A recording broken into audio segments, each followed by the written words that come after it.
second. Let's minimise that. Okay, but I'll also put up the PowerPoint slides, which include some models, and I'll embed those before I put them up on my website. I'll embed them in the talk here. So I'm talking about modelling financial instability, but I know who is doing a PhD here. Okay, well I know what it's like when people are considering doing a PhD. Okay, I thought I'd give a bit of a warts and all view of how I got to where I am, because often when you read somebody's research, the final research paper, it looks all nice and neat, and you wonder how did they get there. Well, they got there through a whole set of stumbles that they haven't published, and I had an equally messy progress towards it. So I thought I'd talk about a few elements of it, and a few of the events that were key influences on me as well, which really, some of them had nothing to do with what I was taught in economics courses, but the luckiest thing for me was reading Minskys John Maynard Keynes, and that was just because it was set as an assignment in a master's course by a very good master's lecturer, Bill Junor, lovely guy, and I just somewhere I'd heard of Minsky in my readings, I'm not quite certain where, and that was the first vision of economics that made complete sense to me. So while doing the masters, that's what I said, I want to do my PhD on building a mathematical model, because Minsky hadn't built one successfully.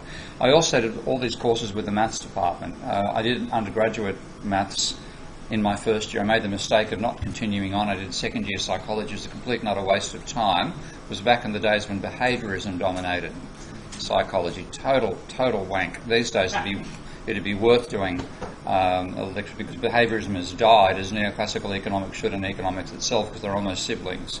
But behaviourism was all they taught in psychology, waste of time. I did 1 year of maths, and then when I managed to knock off most of my PhD in terms of the model very rapidly, I thought I'd use the time on my PhD to do these extra courses with the maths department. So I did effectively 3.5 years of what Australia calls non-Australian mathematics, which is actually non-Australian mathematics. It's including an whole extra year, and the students have to write a serious thesis and so on. I didn't do that, but I did all the courses.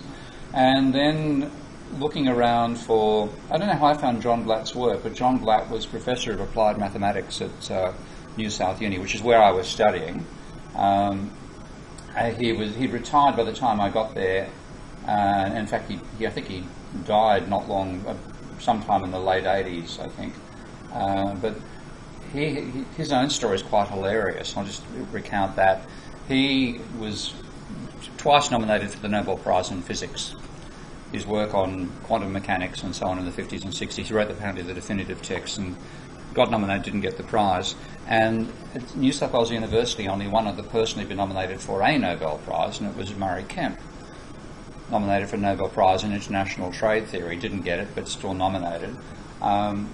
Murray is a lovely human being, one of the nicest people I know. He beats me at tennis all the time. He stopped playing, but I never managed to beat him. He's a brilliant tennis player, lovely human being, very genteel.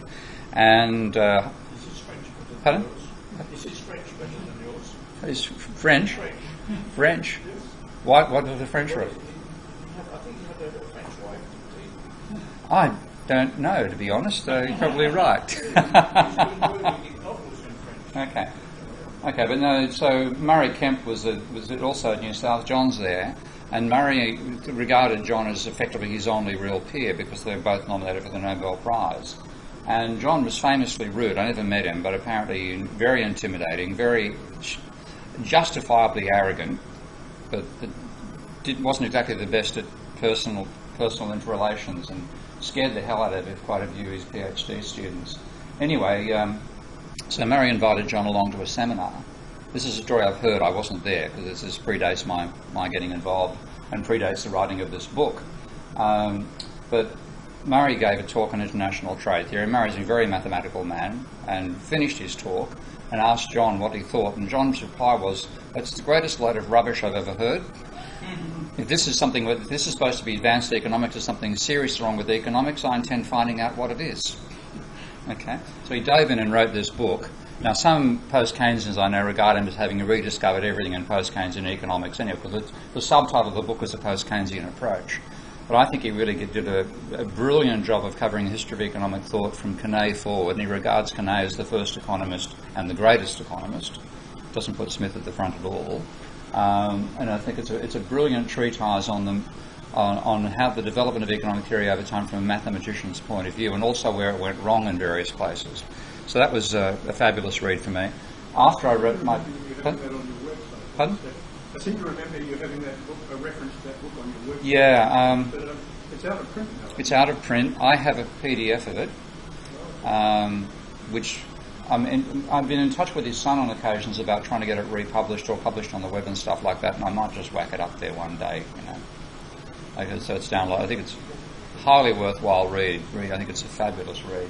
Then I met, after my paper on Minsky was published in the Journal of Post-Keynesian Economics, this guy got in touch as a systems engineer from Norway. So that's been a major influence on me over time, learning the systems engineering approach.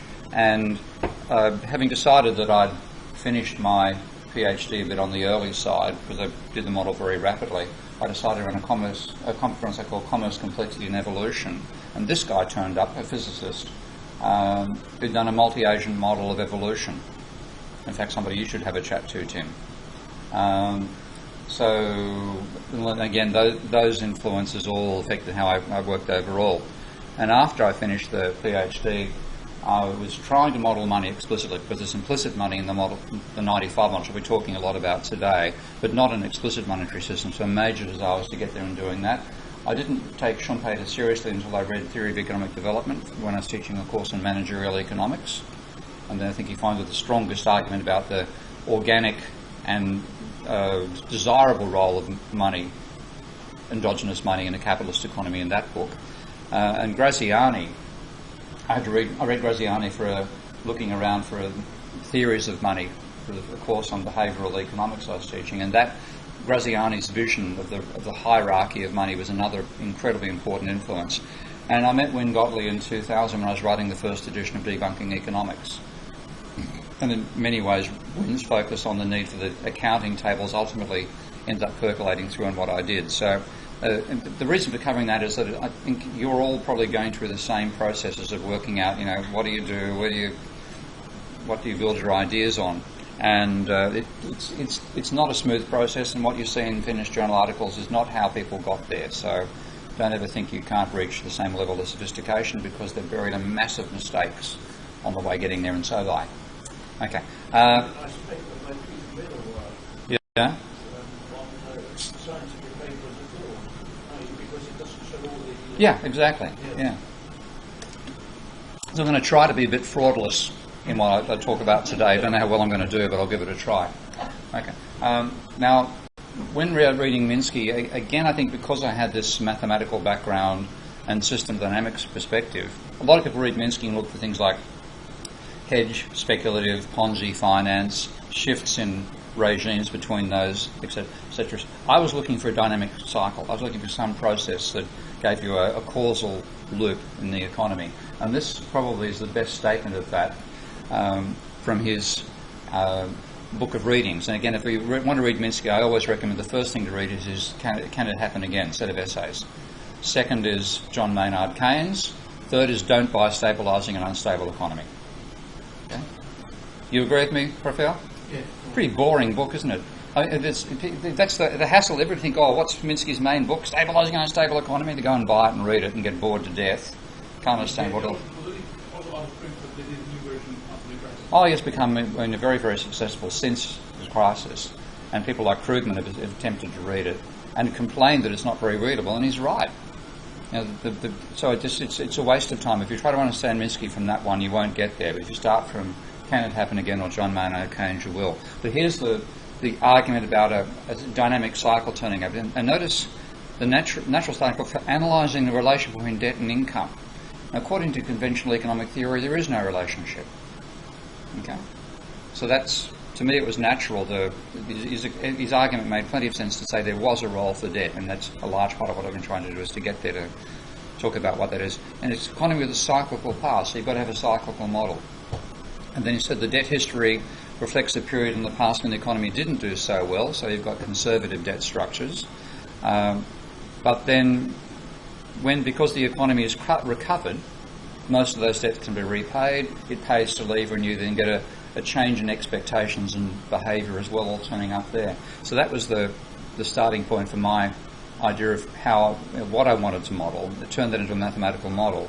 And of course, his overall perspective was that capitalism is inherently flawed, being subject to booms, crises, and depressions. And he said it's due to instability, due to characteristics the system must possess. And only recently have I really come down to nailing, I think, why the must is fundamentally true. We're trying to capture all that. And he says such a financial system will be capable of generating signals that induce an accelerating desire to invest and of financing that investment. So this role of acceleration of debt, etc., and accelerating desire to invest all turning up in the one argument. Whoops, what's happening there? Okay, right. So just going through each of those influences, I read Goodwin's 1967 A Growth Cycle paper, and Goodwin was a great artist and a great thinker, but not particularly a crash-hot writer. And even though all the arguments there in 3 or 4 pages of text, it was really hard, I found it, to understand. So Black's explanation of Goodwin was really explained it all to me. Now, Minsky himself did attempt to build a mathematical model of this cycle using what's called the Higgs-Hansen-Samuelson multiplier accelerator model. You know that one? You start off with an argument for investment, another one for savings, and you then get a second-order difference equation. Have any of you seen that? Okay. I pulled that apart in my master's degree, and this is again one of the reasons it's an advantage to learn mathematics rather than learning mathematics from economists, because when this model was taught it was a very popular model in the 50s. It was the basis of Hicks's book, The Trade Cycle, remember that particular book. It was very popular as an example of a cyclical model in the 50s and 60s. Almost every dynamic book begins with it. They teach the characteristic equation approach to solving it, which gives you a second-order polynomial that you then can describe the cycles with. But the way that mathematicians handle this stuff is take a second-order model, convert it into a vector difference equation, and then solve for the characteristics of the matrix. And if you do that, you find the matrix is non-singular, which means you can invert it, which means the model only has a trivial solution. So it's a waste of time.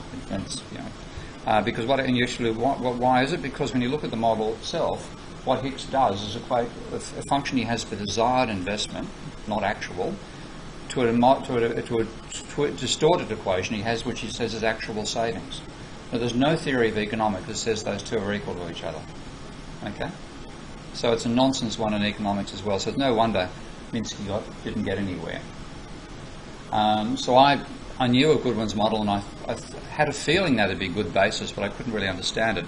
But Black gave a beautiful explanation of that model. This is one of the things he very clearly explains quite challenging mathematics, because he said he knew he was writing for a mathematical illiterate audience, i.e. economists. And he actually quite regularly apologises in the book for the triviality and mundanity of the proofs he has to read to his fellow mathematicians. But then again, forgive me because I'm writing for economists. It's an interesting read. Okay. Now, finishing his overview, he said, well, the model is far from perfect, and notice what he said is wrong about it: the existence of an equilibrium which is not unstable. Okay? So rather than wanting a stable equilibrium, a mathematician's point of view is one of the weaknesses of the model that it didn't have an unstable equilibrium. Completely different mindset to what economists have. And he said you can remedy the first one in several ways, but the way he suggested to getting away from the lack of an unstable equilibrium, introduction of a financial sector, including money and credit. Now, well, that sounds okay. So having now finally understood Goodwin's model, I thought, well, I'll just add in debt-financed investment. Now, if you look at where Goodwin's model itself came from, it was written in 1967, and I call it Goodwin's birthday present to Marx because Marx's Das Kapital published in 1867, so it's literally a century later that it came out. Goodwin described himself as a Marxist, but he wasn't tied up in the labour theory of value, and he was always trying to put it in the dynamic framework. And this is the model that you, almost out of the blue, this turns up in chapter 25 of volume 1 of Capital. And it's Marx talking about the circumstances under which there'll be a trend in income distribution between workers and capitalists. And he says a rise in the price of labour, given the accumulation of capital, means that accumulation slackens because of the rise of the price of labour. So rising wages cut back profits.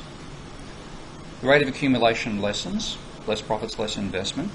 But that less investment means removes the disproportion between capital and exploitable labour power.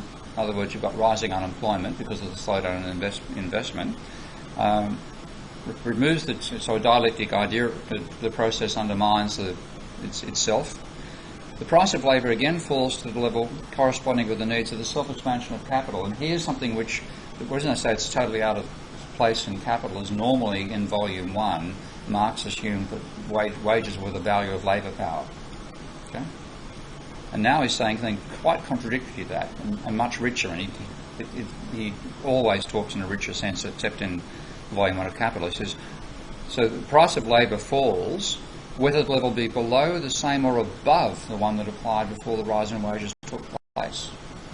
So he's quite open to wages rising and falling and having some of a trend up or down. And finally says, to put it mathematically, the rate of accumulation is the independent variable. In other words, desires to invest drives the system. The rate of wages, the dependent, not the independent variable. And that, as I've done more work on this, I've realised just how deep Marx's intuition was on that front. And the argument I've heard, he tried to learn calculus in his later years. There's a book you can find on the web called Marx's Mathematical Manuscripts. He's attempting to interpret calculus in a dialectical sense. Yeah. Oh, so much. I think the speakers are on. Pardon? The speakers are on. Oh, okay. Turn them off. You turned off the screen there. Volume, actually, Mike, yeah, that's better? Was there too much noise, was it? Yeah. Echo, yeah, okay, that's good. Sorry about that. Was it better now? Good, okay. Because that's a very rich vision that Marx had there. He's actually correct. His verbal intuition was correct. So the theory that McClellan has, and I think it's quite valid, is Marx started learning calculus because he was trying to put this model in mathematical form. Now, if he'd done it, some people are looking at what Goodwin himself did. So, well, Goodwin's taken a predator-prey model and aped that across to economics. Well, Marx, if he actually managed to learn calculus, which he didn't, to the stage where he could actually develop a model, would have beaten Voltaire by 40 years. Actually, 50 years, if he'd actually managed. But his intuitions about the nature of the model were all correct, which is quite remarkable. Anyway, what Goodwin did was he was studying predator-prey mathematics. He was working with one of the leading French mathematicians on this issue. And if you have the idea of the predator-prey cycle, which Voltaire worked out to explain the statistics of fish catches during the First World War in Italy, with strange patterns in the ratio of sharks to salations to fish, I think was the expression they used. And Voltaire, I think Locke, who was a mathematician? Voltaire was the mathematician, Locke was a statistician, I think. And Locke took the data to Voltaire and said, can you explain this weird pattern? And what it related to was the First World War coming on. Lots of people who were otherwise going to catch fish were out firing guns instead, and that changed the dynamics of the interaction of fish and sharks, and therefore changed the catch for those who were still fishing. But the basic model Voltaire put forward, if a large number of fish, of course the sharks have a feast, there's a rising population of sharks, which means ultimately they eat the fish back down to low levels again, which means the sharks starve, the fish numbers recover, and you're back to the beginning again, that sort of cycle. So what Goodwin saw in Marx, and he's quite right, high wages, meaning a low rate of profit, so low investment, was declining employment leading to falling wages, which gives you a higher rate of profit because it's only a two-class system, this particular model. Higher investment leading to rising employment, back to high wages again. That sort of cycle. And if you look at the predator-prey model itself, then you can see how that's derived by extrapolating from exponential population growth. So if you argued if you have no limits on the food the fish can eat, imagine there's infinite seagrass out there, which of course, in a more realistic model, you've got to include those dilemmas as well. But if you assume the fish have got to, basically limit the supply of food to eat, then the rate of growth of fish, the population rate of growth, will be some constant A.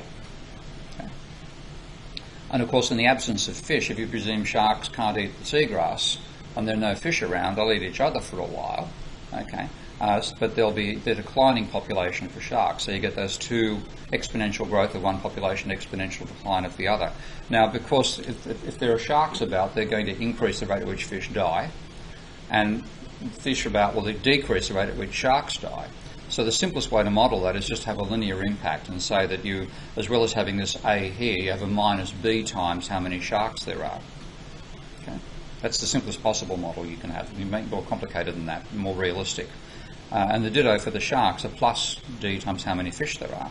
And that gives you a fundamental nonlinearity. This is the important element of nonlinear modelling. It's structural nonlinearity. There's no nonlinearity assumed in the behaviour of fish or sharks. But when you expand the model out, you get the second term for the fish equation has got a constant times the number of sharks times the number of fish. So it's nonlinearity in nonlinear models is structural nonlinearity. It's not imposed by assuming nonlinear behavioural equations. So if you simulate that, and I've got a fish growth equation, constant here, eaten by sharks, death rate of sharks, eat fish elements, put it all together. I'm simulating on a package called MathCAD, which is even though it's been ruined by the current owners, it's still my favourite way of getting dynamic modelling done. So that's just showing the cycles you get out of fish numbers and shark numbers.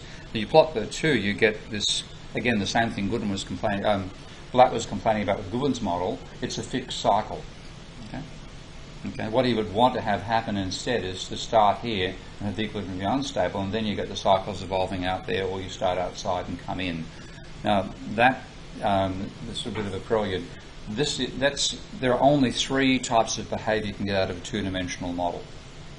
Well, you can start you can start anywhere and converge to the equilibrium. You can start from the equilibrium and buzz out towards infinity, or you can run to a limit cycle, meaning go from the equilibrium out or far from out away towards this cycle.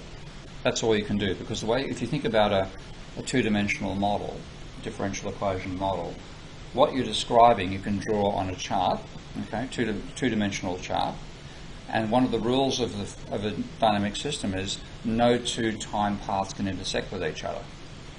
Okay. Now you try to follow those rules, you can only do three things: either you spiral into the middle, spiral out, or spiral to a circle from one side or the other. That's it.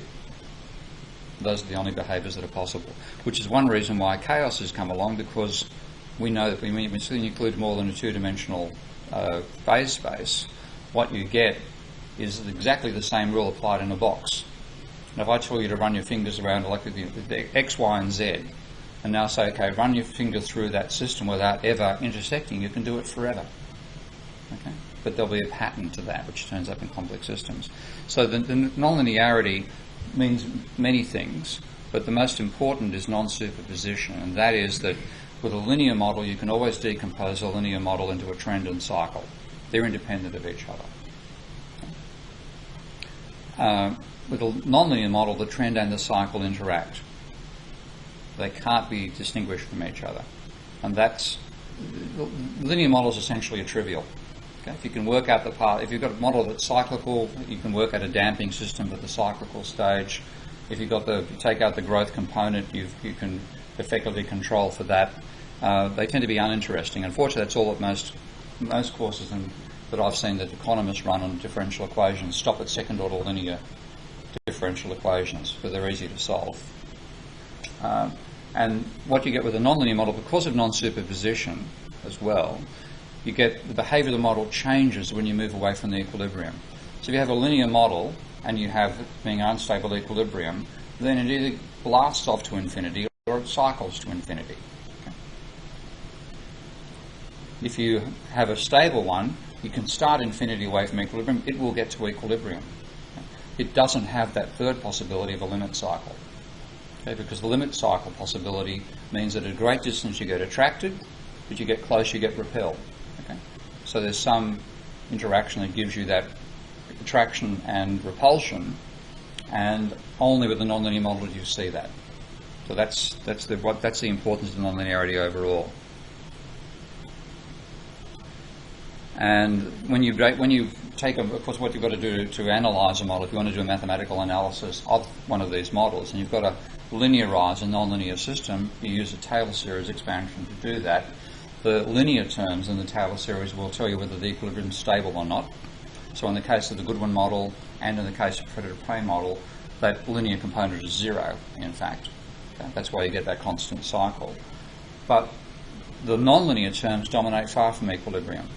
So the linear component tells you whether it's stable or not, the nonlinear tells you whether it's unstable. And this is one reason that I laugh about people who criticise Rafa, for example, on the basis that he's got this input-output model that, presumes linear relations for a linear production system. And of course, if we have nonlinearity, you get stability. Well, the truth is, any system, no matter how complicated you make a production system, a nonlinear production system, if you want to work out whether it's stable or not, it's like Leontief matrix that determines stability, period. You can't make an unstable one stable around the equilibrium by adding in nonlinear terms. Okay, but that's one reason White was rather dismissive of what economists think they know about economics. So you don't need nonlinear behavioural relations to get nonlinear dynamics. You bring in nonlinear behavioural relations because you want more realism. Okay? Because it's unrealistic, for example, to say that profits are invested. Because what if profits are negative? Oh, capitalists go and smashing up factories there. No, they don't. Okay. So a nonlinear function gives you more realism, saying as the rate of profit declines, investment falls to 0. Okay? And you cannot get that with a linear relationship. Okay? So you bring in the nonlinear stuff to make it more realistic, not to get you the sort of behaviour you want in that case. So the technical reason, if I have the term eigenvalues and eigenvectors, who doesn't know what they are? Okay, if most of you have got knowledge of it, I'll give you, this is mainly for your benefit. So, but what they are is, first of all, they're German words. Okay, always look more complicated whether you use German or Russian. Okay, but it just means principal value, meaning the biggest. You're trying to find some number which characterises the behaviour of a multidimensional system. So that's the basic idea. And what you use them to is to answer the question whether a model converges to equilibrium or diverges from equilibrium. Now, if you consider population growth, df dt equals a times f. It's percentage rate of growth of population is a. Okay. What's the equilibrium? Well, the equilibrium is 0. Okay. If you have 0, there's going to be no change. If you're disturbed from the equilibrium, will you return to the equilibrium? Well, that depends on whether A is greater than 0 or less than 0. Okay. If it's greater than 0 and you start away from 0, you're going to have population growth. If it's negative, and that's the case for fish in the previous model, if it's negative, you're going to go back to 0, and that's the case for sharks. So we're saying, okay, let's try to find, using a matrix, can we find some number which has the same role as the value A in this simple scalar equation? That's what's going on. It looks complicated, but it's ultimately the basic idea is quite a simple one. And what you've got is, if you notice here what I've done to work out the stability, I've differentiated this with respect to f and got A as the answer. So the same sort of thing applies. You've got to develop what's called a Jacobian matrix, which is that if you have 5 equations and with 5 variables, you can have a 5 by 5 matrix consisting of the differential of each of the functions with respect to each of the variables. That's what's going on. And then you've got to then analyse that system. So you get a matrix out of it, and it does look messy, but here's just going for the predator-prey model. That's your basic equation. So you have one equation for fish, one equation for sharks, both involving fish and sharks in the terms. What's the equilibrium? Well, this is one of the fun things about differential equations. What do you think the equilibrium is going to be for fish? What is it going to depend upon? Any ideas? It's quite cute. It depends upon the coefficients for sharks. Okay. So when you solve for it, there's one, the trivial one, of course, no fish and no sharks. But when you solve for the number of, what you do is first of all set this equation to 0. That's what we start from, and then suddenly you get the solution for the number of sharks depending upon the parameters for fish. Okay? You do the same thing for the shark equation. You get the equation gives you the equilibrium number for fish depending upon the parameters for sharks. So that's the interactive nature of a nonlinear model as well. But the derivative, well, you've got 4 there's going to be 4 elements to the derivative because you've got 2 functions, these 2, and 2 variables, f and s. So you've got to whack up a matrix where you consistently, it doesn't matter what sequence you do them in, as long as you apply a pattern. Either you have the functions going this way, or you have the differentials going this way. I've got the functions going that way, so I'm the partial differential of the fish function with respect to sharks, the partial differential of the shark function with respect to fish. Sorry, I did that right. Partial differential of the fish function with respect to fish, partial differential of the shark function also with respect to fish, and then ditto on the bottom row with respect to sharks. And what you find, those are your equations. Okay? Now, to work out the stability, you've got to know the equilibrium. So you feed the equilibrium value. So what's the value of S at equilibrium? What you're considering is moves a short distance away from the equilibrium. Are you going to return to the equilibrium? So I'm trying to build a simple linear equation to whether you return to that point or you move away from it or not. And so first of all, I've got to feed in the values at the equilibrium, and then I get, notice this a minus b multiplied by a over b cancels to 0. Ditto down here. So you get 0 on your diagonal. Now that's going to give you a real component of 0 when you work out the eigenvalues. I'll show you why in a moment. And this one, that has a nice little cancellation effect as well, which I'll show on the next slide. So what you're describing is a dynamic system. Your z distance away from the equilibrium. Is z going to go to 0, which means the equilibrium is stable, or is z going to grow, which means it's unstable? That's what you're working out here. So you have to find some way of converting this into something we understand. And if you're taught by mathematicians, the argument they'll often make is, look at what you've got. Does it look like something you know how to handle? Convert it into what you know how to handle. And just keep it consistent as you do that. And that's what goes on here, because that's just like this equation. Okay, I've got these differential of z with respect to time is something times z. Well, there's something, lambda.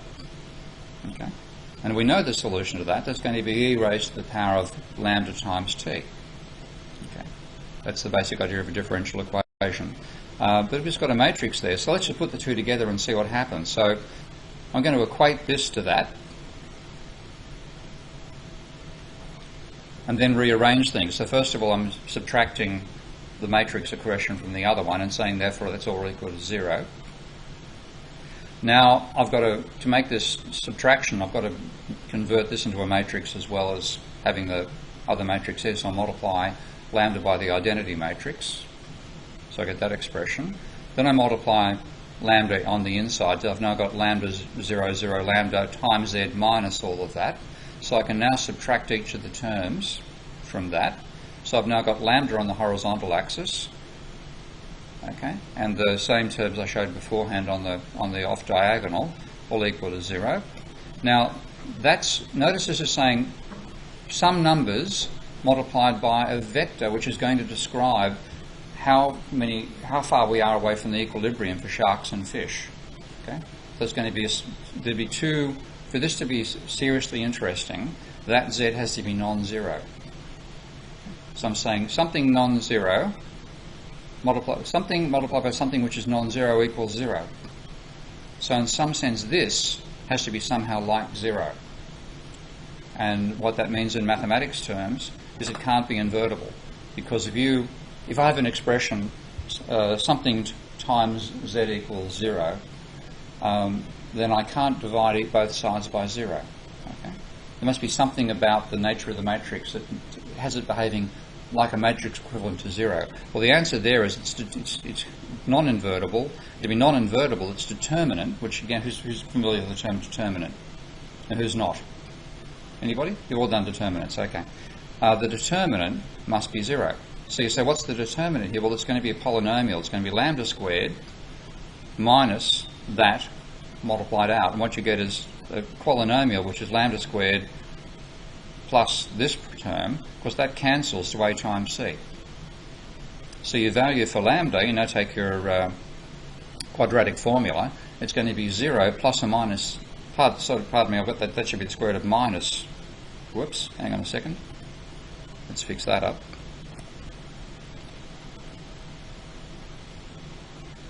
pardon me, square root of minus A times C, which is a complex number. I'll just improve that. There's a mistake. I better go back and edit that out of my presentation so I don't show it on the web. Okay, whoops. Hang on.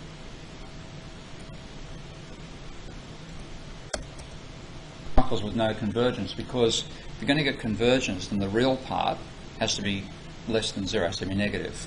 In fact, it's zero. So that means that's why the cycles maintain the same scale all the time. And what you get is that with the real part of zero, same size cycles, but of course when you expand out what is e to the power of the square root of minus a times c all times t, you get cosine and sine. So you get cycles coming out of it. Now, that's the basic logic of the predator-prey model. And Goodwin's model had similar characteristics. When you solved it, you got the same idea: zero real part to the eigenvalue, complex number for the other half, therefore cyclical behaviour, but neither rising nor falling. So just to show how Goodwin went about building it, and this is important. I haven't actually written this up on the slides, but to me it's a very important point. Neoclassicals obsess about microfoundations. Okay, they say you've got to derive it from microfoundations when they've already proven that doesn't work. You can't even derive a demand curve using their concept of microfoundations, but they obsess about it. They're equally happy to make total nonsense assumptions about the nature of capitalism. So, for example, I was having an interesting exchange with a guy called David Aldefado, I think, who's a Federal Reserve deputy president of one of the Federal Reserves in America. Strong neoclassical. Nice, seems like a nice enough guy. We'd probably go okay over a beer.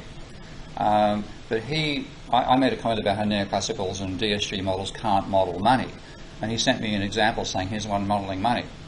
And what my reaction, well, I burst out laughing when I took a look at it. Guess what money was in the model? I am not joking. Coconuts.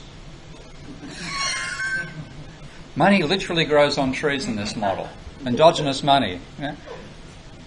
Give me a break. So they're willing, they insist on microfoundations. That gives you logical consistency. And they make absurd assumptions elsewhere. Now, what do we have as an alternative? To me, really, what we do and what Goodwin's doing here is structural modelling. We talk about the structure of the economy and how it fits together, and out of that structure we see the complex behaviour that we believe the economy has emanating. And that's what is really going on with Goodwin's model here.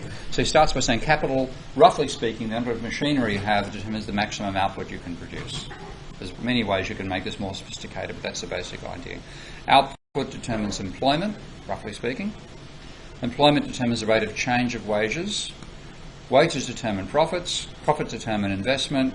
And investment's the rate of change of capital. You're back to where you started again. So it's a very simple structural model of the economy. So the easiest way to build it up, let's say there's some sort of linear relationship between the amount of capital stock in real terms and the output in real terms. Let's also use a linear relationship between output and labour. And of course, given the number of workers, you've therefore got an employment rate, and we have a Phillips curve argument here. The workers' reaction to the level of employment times the wage rate is the rate of change of wages, so Phillips curve argument. Wages, the wage rate times labour gives you the real wage here. To subtract that from output, you have profits. In the simple model Goodwin does, yeah. What's V in it? V is just the capital output ratio, and A is labour productivity.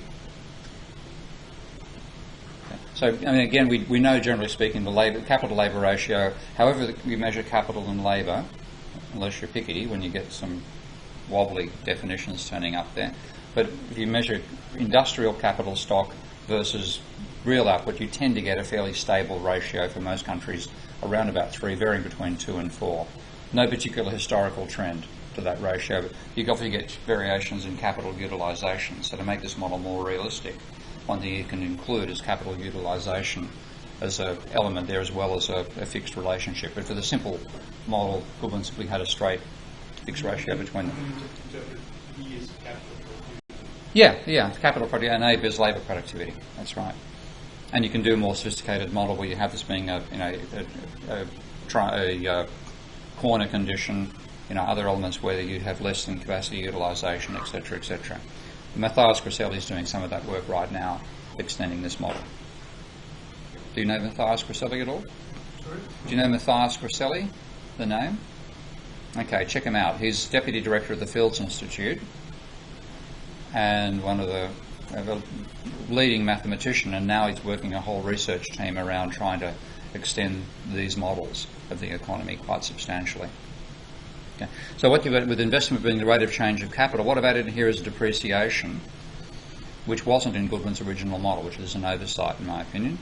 But by having taken that model, he then derived a closed form solution. So he derived expression for the wages share of output, omega, which is the wage divided by output, and the employment rate, which is number of workers divided by population. So when he did that, to show you the logic, it's just a case of going through the chain rule. So this is being laborious here. I've done this, I could probably do this one in my sleep, I've done it so many times, but you have the rate of change of the employment ratio is the rate of change of labour divided by population, which then becomes 1 over the population divided by the rate of change of labour, plus now have I got that right? I think I've stuffed up there. Pardon me. I have too. The second expression is correct. I'll fix it up later. Again, another error. Okay. But you go plus L times 1 over n minus 1 over n 1 squared, because you're differentiating 1 over n. Pardon me, that is correct. Pardon me. Differential of 1 over n. Okay, which is n to the minus 1, so you get a quadratic out here times dn dt. Expanding on, I won't go through. If I had more time, I'd go through the step by step, particularly if I was working with a new class. But what you finally get is an expression for the rate of change of the employment rate as a function of the wages share of output. And the final expression is that. So you have the rate of change of employment is the employment rate multiplied by 1 minus omega over v minus alpha minus beta. Now that just looks like a set of random mathematical terms, but you can actually interpret that verbally, and it's highly important qualitative. Yeah. It's like getting that problem. It's just in the second one. I mean, I'm following the general gist of your argument. Yeah. It's just the gist. I think that it should not be 1 over n, but n should be, because I think it should be n, shouldn't it?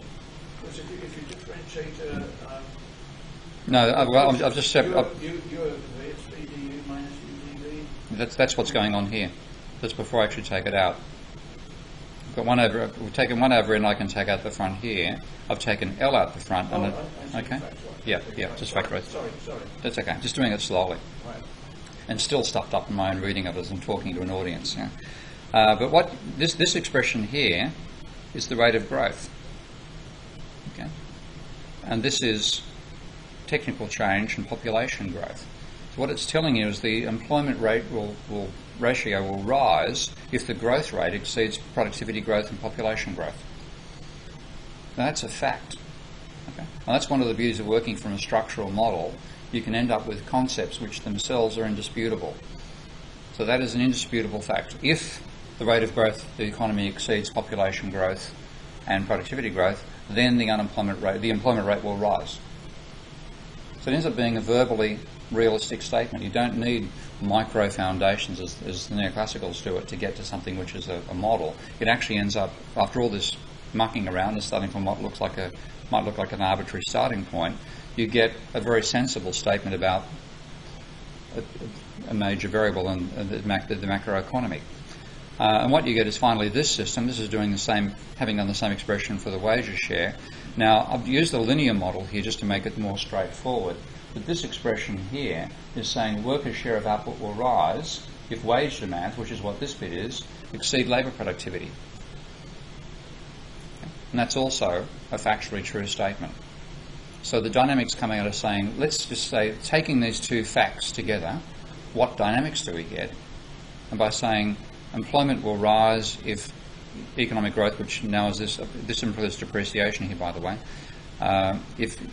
if economic growth exceeds the sum of population growth and technical change, and wages share will rise if wage demands exceed productivity, what happens? You get a cyclical model.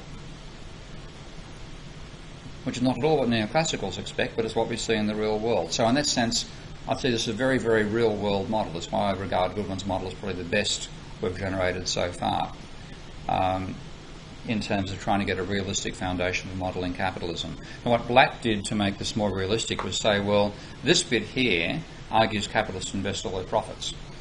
And that gives you both, extrapolate to, you get very large cycles coming out of it potentially, but you also get, if profits are negative, you get capitalists smashing up factories. Well, that doesn't happen.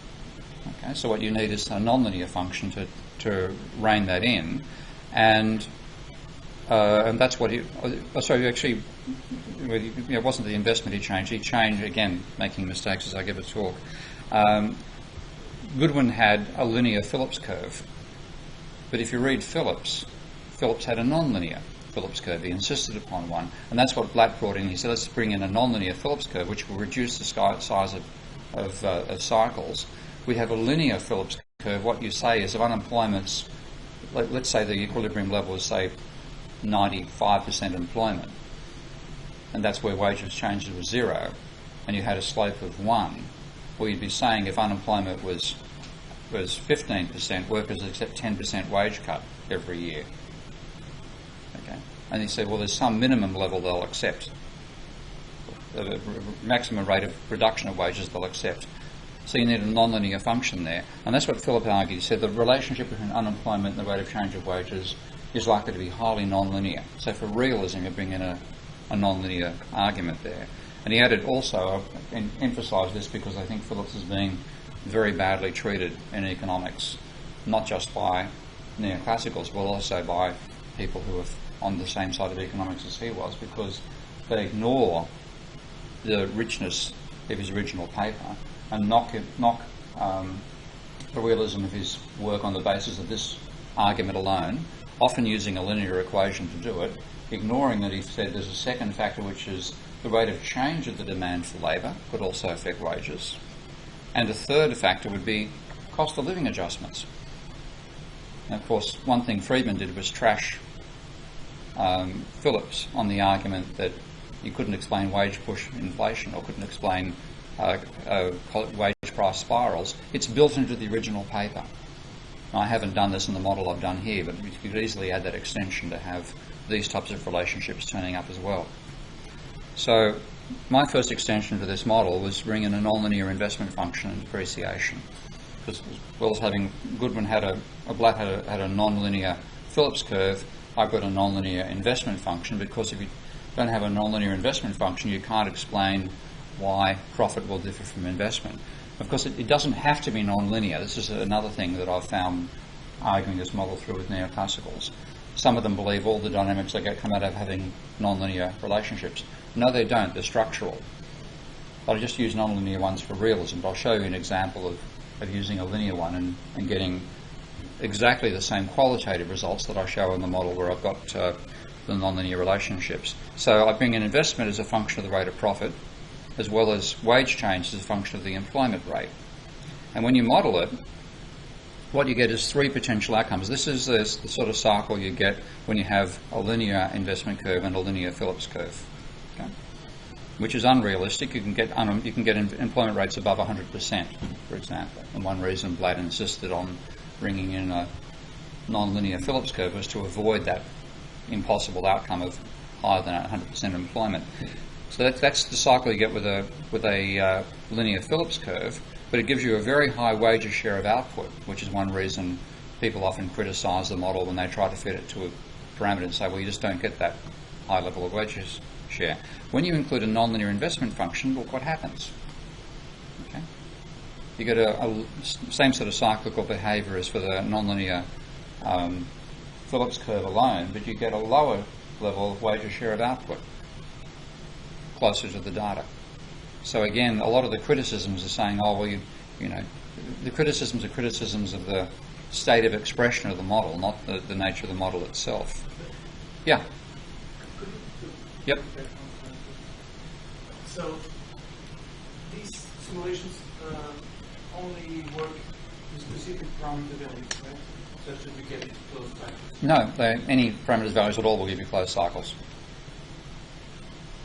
So when do you get unstable results? Well, you've got to bring in a third dimension. You won't get unstable results. Any two-dimensional system is stable? No. It's the structure of the model that gives you the behaviour. This particular model, because of the structural nature, like I showed you that eigenvalue breakdown of the predator-prey model.